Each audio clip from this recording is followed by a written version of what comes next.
Class 9। तो पिछले video के माध्यम से हम लोग एक्सरसाइज 2.5 डिस्कस कर रहे थे। क्वेश्चन नंबर 11, 12 डिस्कस किए थे, उसको समझना बहुत जरूरी है। 11 और 12 को, वो बहुत इंपॉर्टेंट फार्मूला है।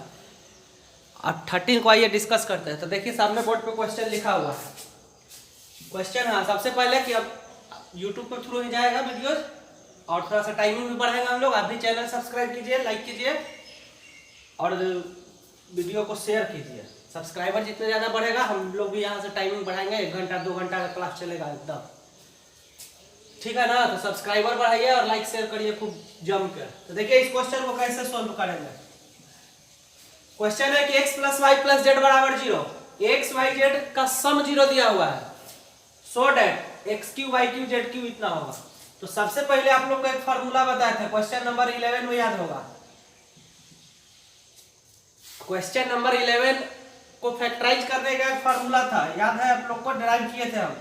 x3 + y3 + z3 - 3xyz। तो इसका फार्मूला था x + y + z × x² y² z² -xy -yz zx। ये एक फार्मूला बताए थे क्वेश्चन नंबर 11 को फैक्टराइज करने के लिए। कहां से आया था ये भी हम बताए थे। ये आप लिख दीजिएगा, आई नोटेड। ये फार्मूला आप लोग जानते हैं। अब देखिए क्या कर रहा है, x + y + z = 0। तब इसी को आगे लेके बढ़िए, x3 y3 z3 - 3xyz = देखिए x + y + z 0 है, तो यहाँ इसके जगह पे 0 बैठा दीजिए, into x² y² z² -xy -yz zx। x + y + z question 0 कह दिया तो 0 पुट कर दिया। Finally x3 y3 z3 - 3xyz। अब इसको ऐसे नहीं अलजबड़ा वाला कि 0 × x² 0 0 × y² 0। फाइनली बताइए ना, 0 × होल तो 0 हो जाएगा डायरेक्ट। बारी बारी से गुणा करने का नहीं जरूरत है, 0 × समथिंग तो 0 हो जाएगा। और अगला स्टेप x3 + y3 + z3। अब ये माइनस में है तो उस तरफ चला जाएगा तो क्या हो जाएगा, प्लस में हो जाएगा। हो गया, यही प्रूफ करना था क्वेश्चन। तो x + y + z 0 था तो 0 पुट कर दिया, तो इधर से होल मल्टीप्लिकेशन है, मतलब होल प्रोडक्ट 0 हो गया और इधर से माइनस उधर चला गया तो प्लस हो गया। तो ये क्वेश्चन नंबर 13 था। अब इस क्वेश्चन को समझिए ध्यान से, तब 14 समझ में आएगा। ये एक फार्मूला है, ये क्या है, फार्मूला है। ध्यान सब समझिए फार्मूला है क्या। x + y + z = 0, मतलब 3 क्वांटिटी का सम 0 है। ध्यान समझिए, 3 क्वांटिटी का सम क्या है, 0 है। तो फार्मूला क्या बना कि तीनों क्वांटिटी का जो क्यूब होगा, if sum of 3 quantities are 0 then sum of cube of their is equal to thrice the product of those quantities. ऐसे समझिए, यहाँ x है, y है, z है, तो यहाँ हो गया x3 y3 z3, इधर से 3xyz हो गया। इसको और बताते हैं लिखने का तरीका।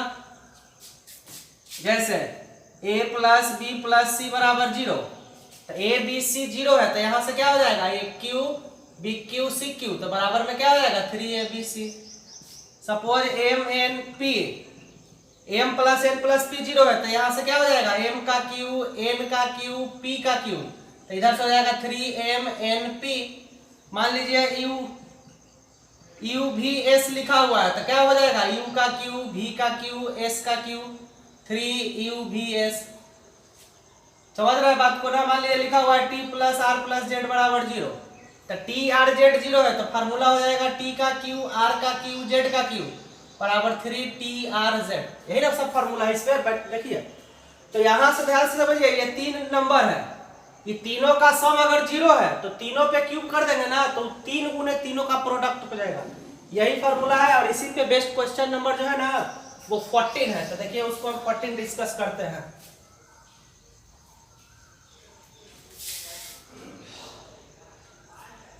तो क्वेश्चन नंबर 14 को डिस्कस करते हैं। तो क्वेश्चन नंबर 14 का एक डिस्कस करते हैं, दूसरा बना लीजिएगा। -12³ + 7³ + 5³ यही क्वेश्चन, इसका वैल्यू निकालना है। तो एक तो तरीका है कि 12 को 3 बार गुना करके क्यूब निकालिए, 7 को 3 बार गुना करके क्यूब निकालिए, 5 को 3 बार गुना करके क्यूब निकालिए। वो सब नहीं यहाँ मेथड करना है। आप सबसे पहले क्या कीजिएगा, let -12 = x 7 is equal to Y और 5 इज इक्वल टू जेड। इसको x, इसको y या इसको z मान लिए ना, अभी तीनों को जोड़िए तो x plus Y plus Z, तो x का वैल्यू -12 प्लस y का वैल्यू 7 और z का वैल्यू 5, तो इसको जोड़िएगा तो 0 आ गया। क्या आ गया? 0 आ गया। किसका सम 0 आ गया? x plus Y plus Z 0 आ गया ना, तो x plus Y plus Z 0 आ गया, तो फार्मूला क्या हो जाएगा? x cube Y cube Z cube बराबर 3xyz। ये फार्मूला होता है ना। इसको x y z मान लीजिए आप, तीनों को जोड़िए तो रिजल्ट हमेशा 0 आएगा। तो ये फार्मूला हो गया। वैल्यू बैठाइए, x का क्यूब, तो x कौन था? -12 का क्यूब, y कौन था? 7 का क्यूब, z कौन है? 5 का क्यूब। तो इधर से हो जाएगा 3x, तो x के जगह -12, y तो y के जगह 7 और z तो z के जगह 5।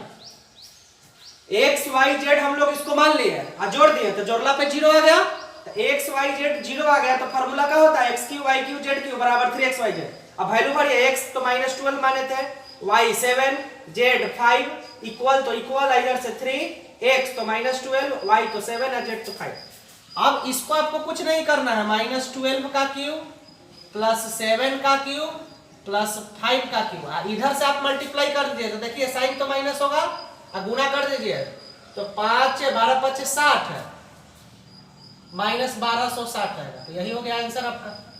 तो ये तीनों यही नहीं निकालना था, इतना बराबर हुआ, देखिए इतना बराबर तो -1260 होगा। इसको गुना कर लीजिएगा, कहीं मिस्टेक हो करेक्शन कर लीजिएगा। तो क्वेश्चन नंबर 14 का फर्स्ट था, 14 का सेकंड कर लीजिएगा। अब हम क्वेश्चन नंबर 15 को डिस्कस कर देते हैं। देखिए क्वेश्चन नंबर 15 तो बोर्ड पे लिखा हुआ है। क्वेश्चन नंबर 15 में लिखा हुआ है ना, ये जो दिया हुआ है, ये एरिया दिया हुआ है रेक्टेंगल का। बुक में क्वेश्चन है, आप लोग पूरा क्वेश्चन पढ़ लीजिएगा। रेक्टेंगल का एरिया को रिप्रेजेंट किया गया है, तो लेंथ और ब्रेड्थ का पॉसिबल एक्सप्रेशन मतलब उसका वैल्यू लिखना है। तो मिड स्क्वेयर फैक्टराइजेशन आप लोग पढ़े हैं। यहाँ है 20 और 12, सॉरी 25 और 12, तो 25 और 12 गुना करिएगा ना तो 300 आएगा। 300 को तोड़िएगा तो माइनस, तो देखिए 20 और 15 पे होगा, दोनों का साइन माइनस होगा।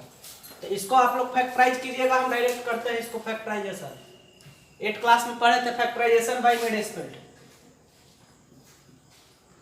तो ये सिंबल है, इसके जगह पे इक्वल भी लिख सकते हैं। तो ये हो गया 25a स्क्वायर -20a -15a + 12, 35 था, तो इसको हम लोग 20 और 15 पे तोड़ दिए। कैसे तोड़ा जाता है ये प्रोसेस आपको मालूम होना चाहिए, 8 क्लास में पढ़े हैं। और नहीं मालूम है तो किसी का हेल्प लेके क्लियर कीजिए। ये फैक्टराइजेशन बिल्कुल क्लियर होना चाहिए। तो यहाँ से कॉमन कीजिए 5a, तो ये हो जाएगा 5a - 4, और इसमें से कॉमन कीजिएगा तो -3 कॉमन होगा, तो 5a - 4। तो एरिया इज इक्वल टू हो जाएगा 5a - 4 इंटू 5a - 3, या इसको आगे इसको लिखिए। अब बताइए, अब एक चीज यहाँ पे समझ लीजिए, एरिया का फॉर्मूला क्या होता है? Length into breadth. रेक्टेंगल का एरिया यही ना होता है, L into B, length into breadth, या लोटा इंटू बाल्टी, या B इंटू एल भी लिख सकते हैं ना रेक्टेंगल का एरिया। तो B इंटू एल लिखिए, L इंटू बी लिखिए। तो देखिए यहाँ से ये दो पार्ट में स्प्लिट हो गया ना, एक आपका 5a - 4 है, ये हो गया। तो अगर L इंटू बी समझ रहे हैं तो इसका मतलब ये लेंथ है और ये ब्रेड्थ है, और अगर आप इसको B इंटू एल समझ रहे हैं तो ये ब्रेड्थ है और ये लेंथ है। तो एरिया जो था ना वो दो एक्सप्रेशन के प्रोडक्ट में आ गया। तो ये दोनों एक्सप्रेशन में से एक लेंथ होगा और एक ब्रेड्थ होगा। पहले लेंथ होगा और पीछे ब्रेड्थ होगा, ये कोई जरूरी नहीं है, लेंथ इंटू ब्रेड्थ या ब्रेड्थ इंटू लेंथ। तो अगर ये लेंथ होगा तो ये ब्रेड्थ होगा, और ये ब्रेड्थ होगा तो ये लेंथ होगा।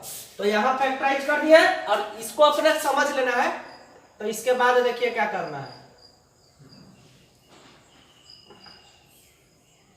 तो यहाँ लिख दीजिएगा कि सो पॉसिबल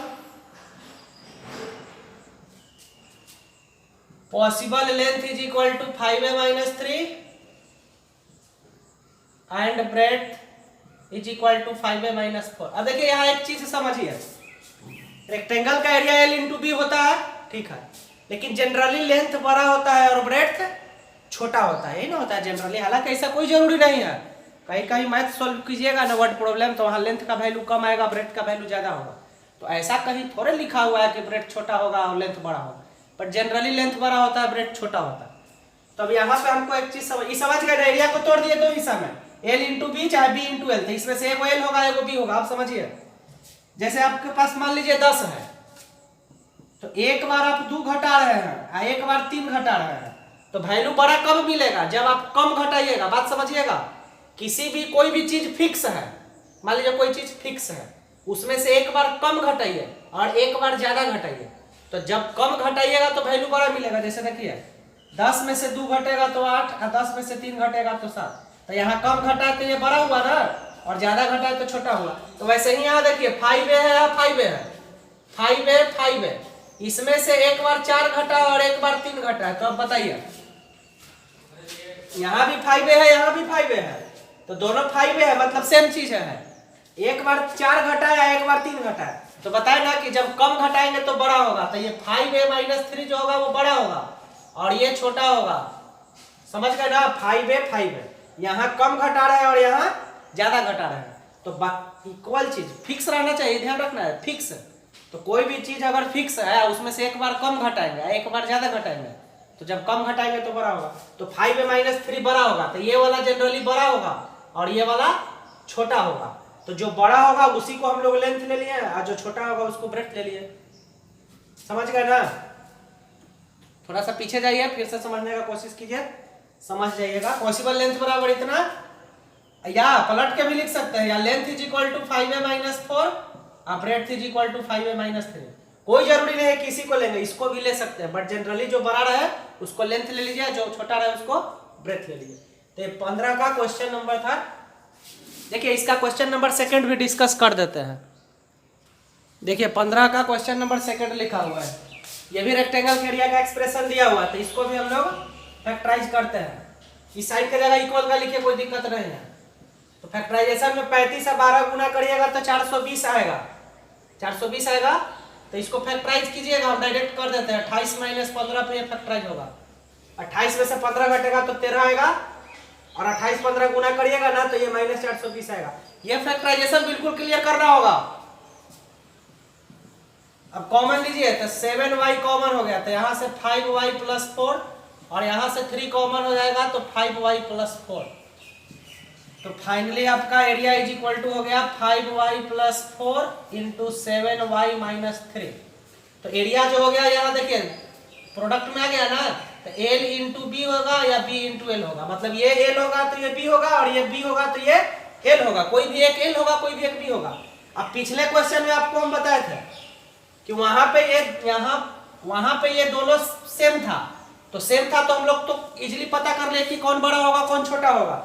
बट इस क्वेश्चन में देखिए यहाँ 5y है, यहाँ 7y है, यहाँ प्लस है, यहाँ माइनस है, तो ये दोनों में कौन बड़ा होगा कौन छोटा होगा ये कंपैरिजन नहीं किया जा सकता है। तो यहाँ लिख दीजिए कि so L is equal to 5y + 4 sorry and B is equal to 7y - 3 और L is equal to 7y - 3 and B is equal to 5y + 4। तो यहाँ इस तरह से लिख दीजिए, L ये होगा तो B ये होगा, और जब B ये होगा तो L ये होगा। तो यहाँ दोनों पॉसिबिलिटी है, बट पिछला क्वेश्चन में भी दोनों पॉसिबिलिटी है, लेकिन जनरली वहां पे हम लोग कंपैरिजन कर सकते थे कि कौन बड़ा है कौन छोटा है, तो जनरली जो बड़ा होगा वो लेंथ होगा। हालांकि दोनों पॉसिबिलिटी लिख दीजिएगा, कोई दिक्कत नहीं है। तो ये क्वेश्चन नंबर 15 है। अब क्वेश्चन नंबर लास्ट 16 को भी डिस्कस कर देते हैं। देखिए तो क्वेश्चन नंबर सामने लिखा हुआ, क्वेश्चन नंबर 16 पढ़ लीजिएगा। ये क्यूबॉइड का वॉल्यूम दिया हुआ है, ये जो एक्सप्रेशन दिया हुआ है ना ये क्यूबॉइड का वॉल्यूम है। क्यूबॉइड का वॉल्यूम आप लोग पढ़े हैं, L into B into H होता है, length into breadth into height, L into B into H. But कोई जरूरी है B into L into H किसी भी ऑर्डर में लिखा जा सकता है ना, जैसे प्रोडक्ट है ना, प्रोडक्ट तो किसी भी ऑर्डर में लिखा जा सकता है। ठीक है, तो बात की बात है, इसको ये समझ लीजिए। तो वॉल्यूम लिखा हुआ आपका, इसमें से कॉमन कीजिए 3x कॉमन कीजिएगा तो x - 4 होगा ना। तो इसको ऐसे लिखिए, देखिए इसको हम समझाने के लिए अलग अलग कर रहे हैं, 3 इंटू x इंटू x - 4। अब देखिए ये 3 हिस्सा में टूट गया ना, 1 2 3, तो L B H। अब ये लेंथ ब्रेड्थ हाइट या length height breadth breadth length height, अभी पता है ना कि वॉल्यूम क्यूबाइड का जो होता है वो प्रोडक्ट ऑफ डायमेंशंस होता है, L into B into H, B into L into H, किसी भी ऑर्डर में हो सकता है। तो ये जो वॉल्यूम था ये 3 एक्सप्रेशन का प्रोडक्ट है, तो इसी में से एक L होगा, एक B होगा, एक H होगा। कोई जरूरी नहीं है कि पहले जो है वही L होगा, ये 3 एक्सप्रेशन में से कोई भी L कोई भी B और कोई भी, तो यहाँ पे आप केवल ऐसे लिख दीजिए So possible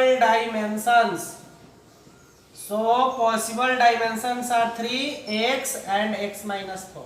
length breadth and height तीनों को ज्वाइंटली डायमेंशन कहा जाता है 3 डायमेंशनल फिगर के लिए।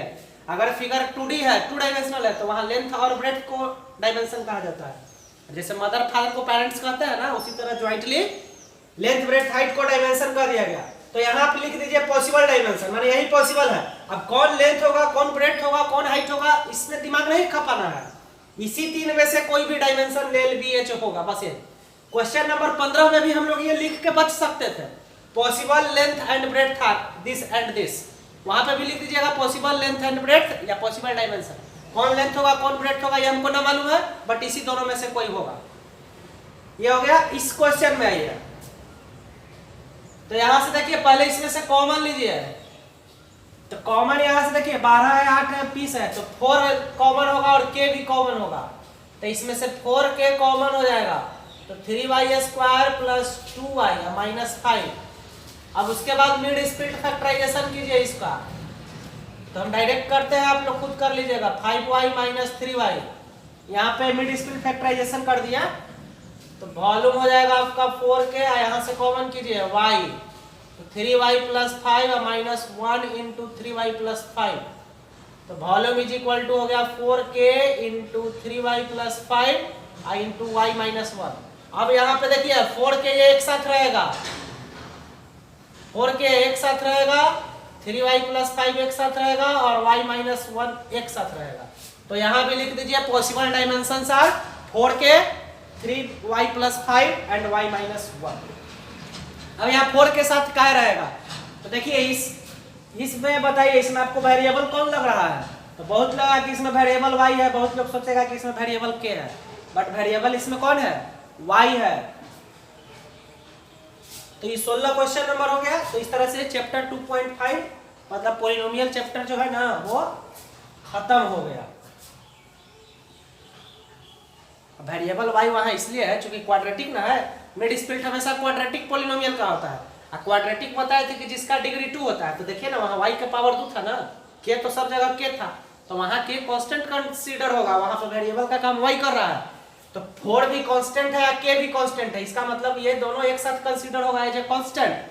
तो इस तरह से पॉलिनोमियल चैप्टर खत्म हो गया। अब अगले वीडियो से चैप्टर 3 स्टार्ट करेंगे। देखिए चैप्टर 1 में कुछ क्वेश्चन बचा हुआ था, और चैप्टर 1 जब स्टार्ट किए थे उस समय बहुत बच्चा नहीं भी जुड़ा हुआ था, तो हम लोग चैप्टर 1 को फिर से कभी पढ़ लेंगे, मतलब तेजी से ही ओवरऑल फिर से पढ़ लेंगे, क्योंकि अब कड़ी सब बच्चा जुड़ गया, उसमें बहुत कम बच्चा था। तो चैप्टर 1 भी हम लोग, उस समय मेरे पास भी बुक नहीं था, तो हम भी रैंडमली जहाँ तहाँ से पढ़ा रहे थे, हालांकि करीब मोस्टली चीज पढ़ा ही दिए थे।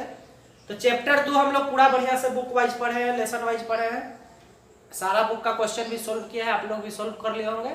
इसके अलावा साइड बुक है, आप लोग प्रैक्टिस करते रहिए, नहीं जो बनेगा उसको रखे रहिए, हम स्कूल खुलेगा तो सब बता देंगे कहाँ क्या है कहाँ नहीं है, लेकिन जो बेसिक बताते चले इसको क्लियर रखिएगा, इसी पे बेस्ट बढ़िया क्वेश्चन आगे अदर बुक में रहता है।